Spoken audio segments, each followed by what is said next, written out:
പ്രിയപ്പെട്ട സുഹൃത്തുക്കളെ, ഈ അടുത്ത കാലത്ത് 2 മന്ത്രിസഭാ മാറ്റങ്ങൾ നടക്കുകയുണ്ടായി.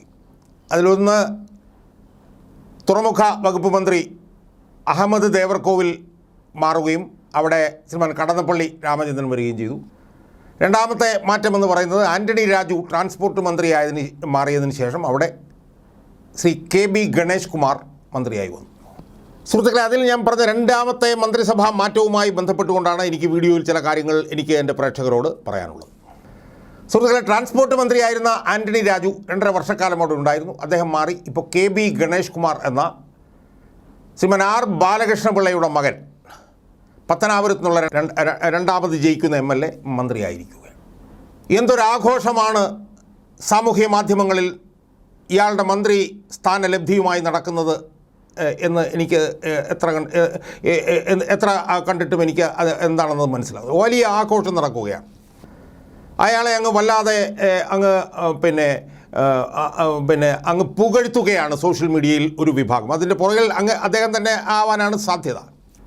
അയാൾ KSRTCയിൽ മന്ത്രിയായി 2-3 ആഴ്ച ആയിട്ടുള്ളൂ. അതിനുള്ളിൽ അയാൾക്ക് എന്തെങ്കിലും ചെയ്യാൻ കഴിയുമോ എന്ന് എനിക്കറിയില്ല. ഇനി ഭാവിയിലും അയാൾക്ക് എന്തെങ്കിലും ചെയ്യാൻ കഴിയുമോ KSRTCയിൽ നിന്ന് എനിക്ക് വലിയ ഉറപ്പൊന്നുമില്ല. കാരണം KSRTC ഇല്ലാതാക്കുക എന്നുള്ളത് ഈ ഗവൺമെൻറ്റിൻ്റെ നയമാണ്.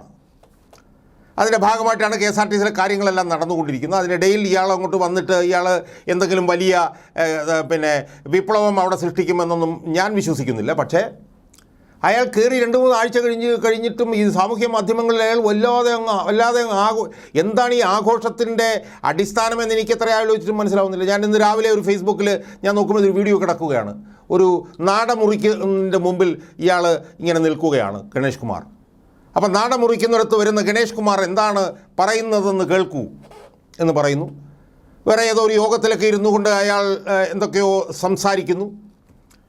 കൈക്കൂലിക്കാരും അഴിമതിക്കാരും ഒന്നും എൻ്റെ അടുത്ത് വരണ്ട, അവരെ എൻ്റെ അടുത്ത് വന്നാൽ ഒന്നും നടക്കില്ല എന്നൊക്കെ അയാൾ പറയുന്നത്. ഒക്കെ പറയുമ്പോൾ എനിക്ക് പൊട്ടിച്ചിരിക്കാനാണ് തോന്നുന്നത്. കാരണം കേരളത്തിൻ്റെ ചരിത്രത്തിൽ 1956 മുതലുള്ള കേരളത്തിൻ്റെ ചരിത്രത്തിൽ ഇന്നേ വരെ അഴിമതിക്ക് ജയിലിൽ കിടന്ന ഒരാളുടെ മകനാണ് അഴിമതിക്കാർ എൻ്റെ അടുത്ത് വരണ്ട എന്ന് പറയുന്നത്. കേരളത്തിൻ്റെ രാഷ്ട്രീയ ചരിത്രത്തിൽ ആകപ്പാടെ അഴിമതി നടത്തിയുമായി ബന്ധപ്പെട്ട് ജയിലിൽ കിടന്നത് ഈ പറയുന്ന ഈ മന്ത്രി പുങ്കവൻ്റെ അച്ഛൻ R ബാലകൃഷ്ണപിള്ളയാണ്.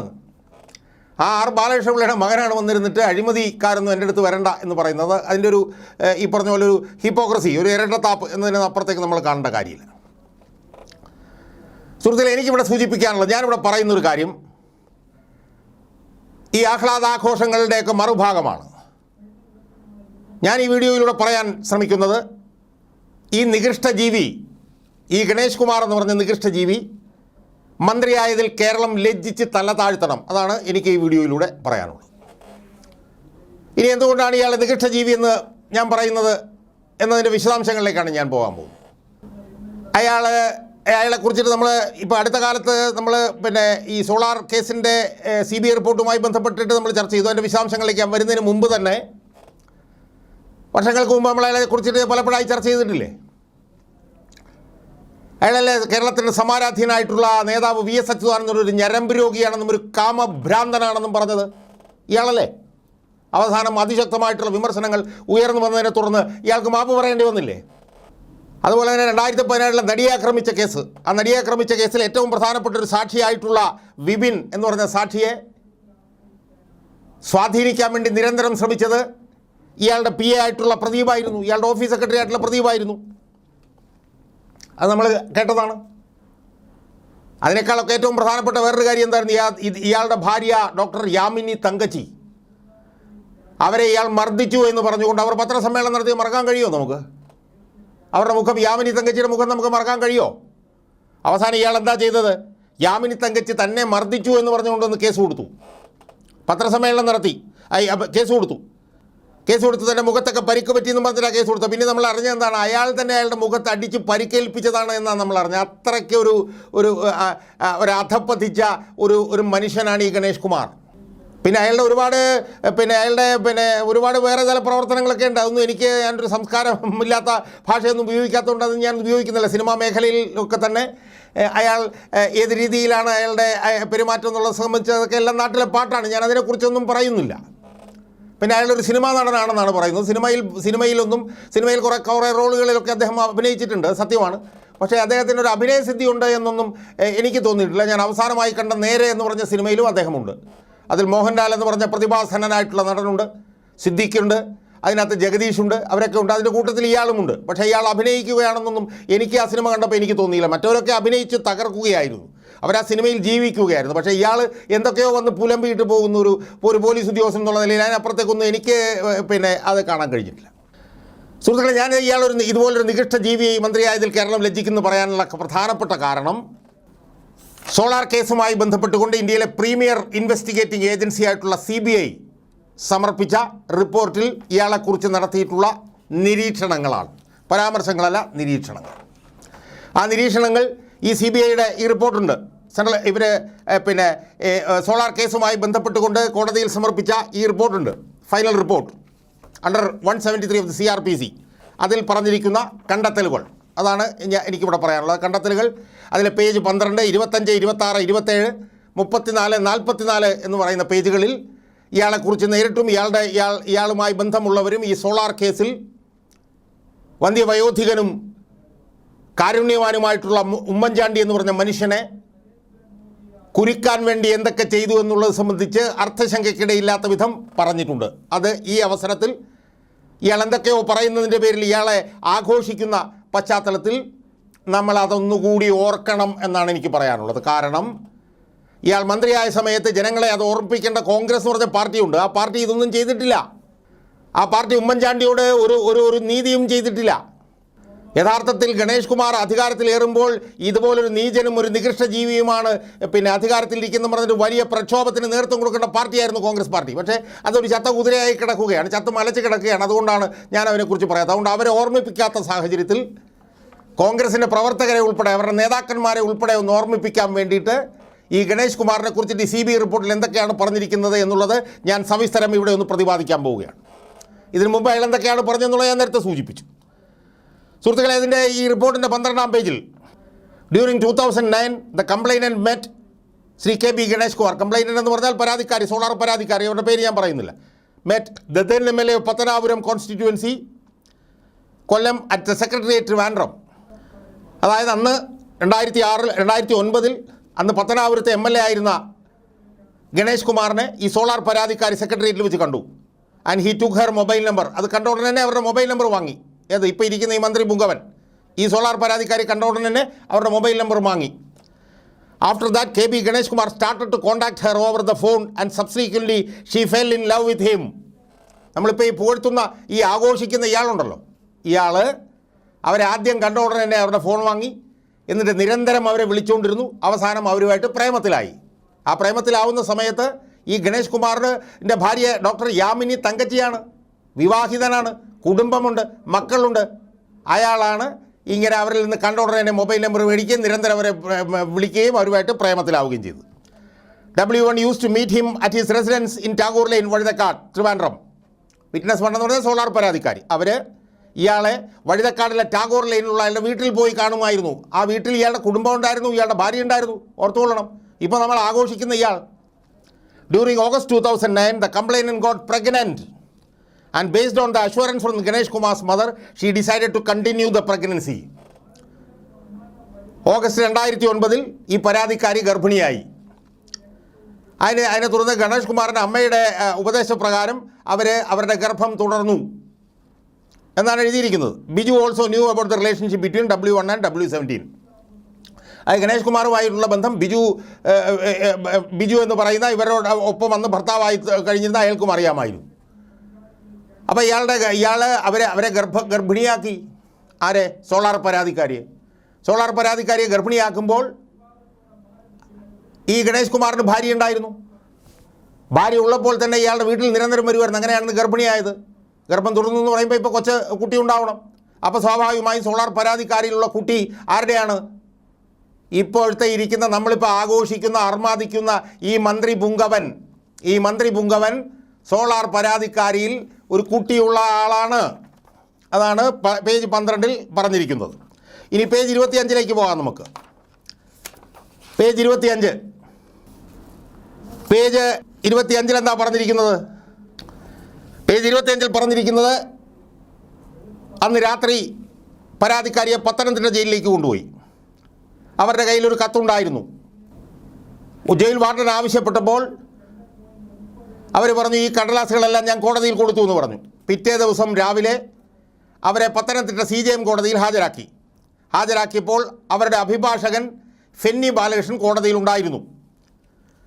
അവരെന്ത് ചെയ്തു? അവർ പറഞ്ഞു, ഫെന്നി ബാലകൃഷ്ണനോട് പറഞ്ഞു അദ്ദേഹത്തിൻ്റെ ഫോണിൽ നിന്ന് എനിക്കൊരു ഫോൺ കോൾ നടത്തണം എന്ന് ഫെന്നി ബാലകൃഷ്ണനോട് ഈ പരാതിക്കാരി പറഞ്ഞു. അവരാരെയാണ് വിളിച്ചത്? She made a call to Shri Pradeep Kumar PA of Ganesh Kumar as she thought he would help her to file his petition in High Court through S. Rajiv, advocate of Sri Balakrishna Pilla. അപ്പോൾ ഇവർ വിളിച്ച ആരെയാണ്? ഗണേഷ് കുമാറിൻ്റെ PA Pradeep കുമാറിനെയാണ് വിളിച്ചത്. എന്തിനാണ് വിളിച്ചത്? ഗണേഷ് കുമാറിൽ നിന്ന് ഹൈക്കോടതിയിൽ തനിക്കൊരു പെറ്റീഷൻ ഫയൽ ചെയ്യാൻ, അതായത് ബാലകൃഷ്ണ പിള്ളയുടെ വക്കീലായിരുന്നു എസ് രാജീവിലൂടെ ഹൈക്കോടതിയിൽ തനിക്കൊരു ഹർജി ഫയൽ ചെയ്യാൻ ഗണേഷ് കുമാർ സഹായിക്കും എന്ന പ്രതീക്ഷയിലാണ് പിന്നെ ഫെന്നി ബാലകൃഷ്ണൻ്റെ ഫോൺ മേടിച്ചിട്ട് ഈ സോളാർ പരാതിക്കാരി ഗണേഷ് കുമാറിൻ്റെ PA വിളിച്ചത്. ശ്രീ ബാലകൃഷ്ണപിള്ള, അതായത് പിന്നെ കേരള കോൺഗ്രസ് ബി എന്ന് പറഞ്ഞ പാർട്ടിയുടെ സ്ഥാപകനായിട്ടുള്ള ബാലകൃഷ്ണപിള്ള എന്ന് പറയുന്ന ഗണേഷ് കുമാറിൻ്റെ അച്ഛൻ, അദ്ദേഹത്തിന് ഈ ഗണേഷ് കുമാറും ഈ സോളാർ പരാതിക്കാരിയും തമ്മിലുള്ള ബന്ധം അറിയാമായിരുന്നു. അവരെ അദ്ദേഹം സാമ്പത്തികമായി സഹായിച്ചിരുന്നു. ആലോചിച്ച് നോക്കണം. അപ്പം ഭാര്യ ഉള്ളപ്പം സോളാർ പരാതിക്കാരിയെ ഗർഭിണിയാക്കി. ആ ഗർഭം തുറന്നുകൊള്ളാൻ അമ്മ പറഞ്ഞു.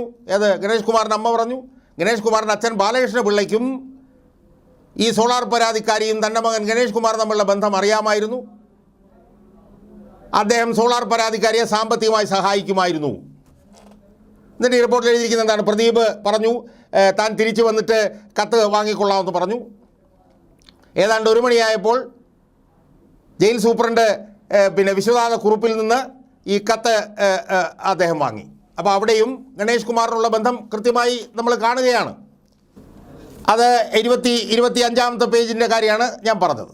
അതിനുശേഷം പ്രദീപ് കുമാർ നിരന്തരം ജയിലിൽ വരുന്ന കാര്യങ്ങളൊക്കെ ഈ പേജ് 26 പറയുന്നുണ്ട്. പേജ് 27 പറയുന്നത് എന്താ? പരാതിക്കാരി 21/2/2014 ജയിലിന് പുറത്തേക്ക് വന്നു. അവരുടെ അഭിഭാഷകൻ ഫെന്നി ജയിലിൽ നിന്ന് പുറത്തേക്ക് കൊണ്ടുവന്നു.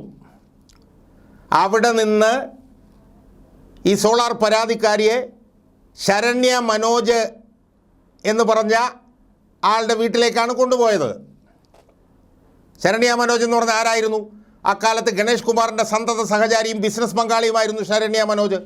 അപ്പം ജയിലിൽ നിന്ന് പുറത്തു വന്ന സോളാർ പരാതിക്കാരിയെ ഗണേഷ് കുമാറിൻ്റെ സന്തത സഹചാരിയും ബിസിനസ് പങ്കാളിയുമായിട്ടുള്ള ശരണ്യ മനോജിൻ്റെ വീട്ടിലേക്ക് കൊണ്ടുപോയി. എന്തിനാണ്? അവരുടെ ജീവിതം അപകടത്തിലാണെന്നുള്ള വ്യാജേന.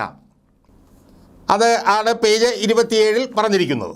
ഇനി പേജ് 34 പറഞ്ഞിട്ടുണ്ട് ഈ കാര്യത്തിലുള്ള ഇതിൻ്റെ വിശദാംശങ്ങൾ. വേറെ പേജ് 34 പറയുന്നുണ്ട്.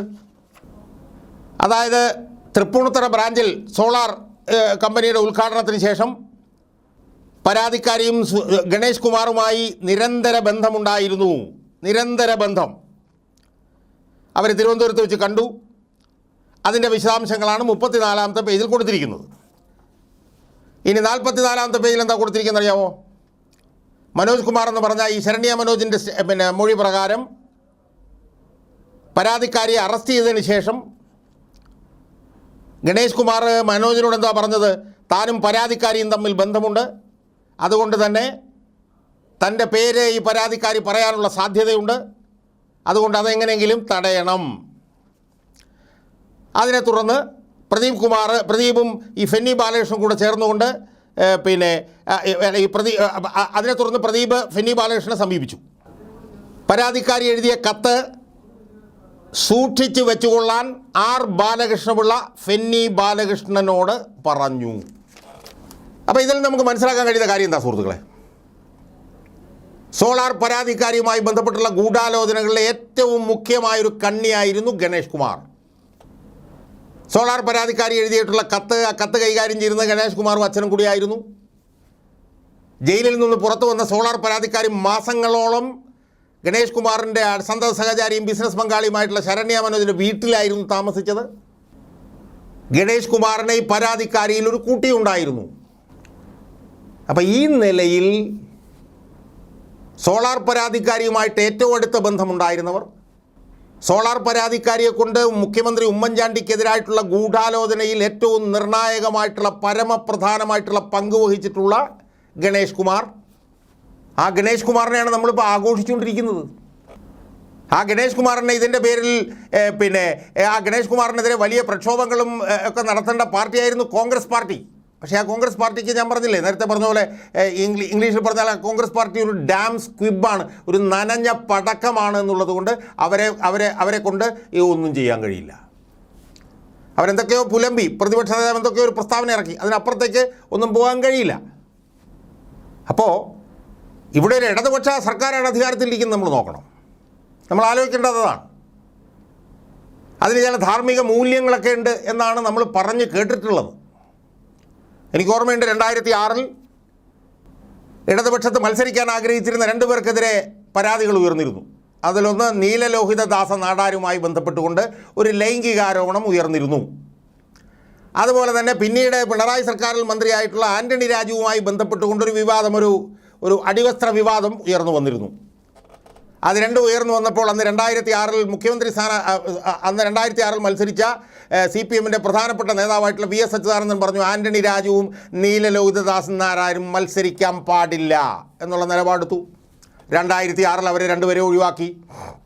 എന്നാൽ ഇവിടെ ഈ സോളാർ പരാതിക്കാരിയുമായി ചേർന്ന് ഉമ്മൻചാണ്ടി എന്ന് പറഞ്ഞ ഈ വന്ധ്യ വയോധികനും കേരളത്തിൽ ഏറ്റവും കൂടുതൽ പേർ ബഹുമാനിക്കുന്ന നേതാവുമായിട്ടുള്ള ആ മനുഷ്യനെ ഈ കേസിൽ ഗൂഢാലോചനയിലൂടെ കുരുക്കാൻ ശ്രമിച്ചുവെന്ന് CBIയുടെ റിപ്പോർട്ടിൽ അസന്നിഗ്ധമായ അർത്ഥശങ്കയ്ക്കിടയില്ലാത്ത വിധം പറയുന്ന ഒരു മനുഷ്യനെ, സോളാർ പരാതിക്കാരിയിൽ കുട്ടിയുണ്ടായി എന്ന്, ഗർഭിണിയായി എന്ന് വരെ പറയുന്ന CBI റിപ്പോർട്ടിൽ പറയുന്ന ഒരു മനുഷ്യനെ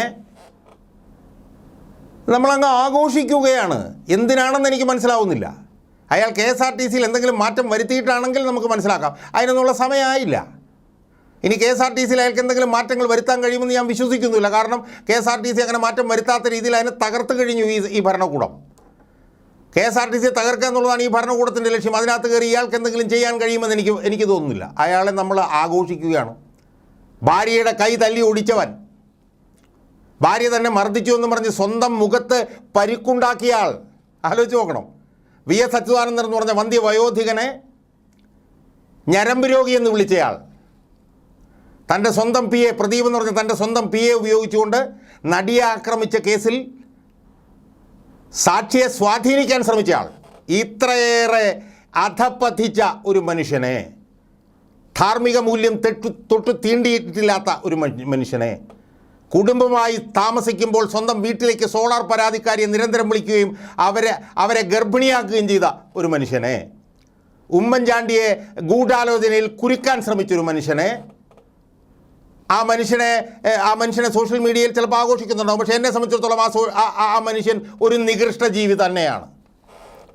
അതുകൊണ്ടാണ് ഞാൻ പറഞ്ഞത് ഈ നികൃഷ്ട ജീവിയെ മന്ത്രിയാക്കിയതിൽ സാംസ്കാരിക കേരളം ലജ്ജിച്ച് തല താഴ്ത്തണം, തല കുനിക്കണം എന്ന്.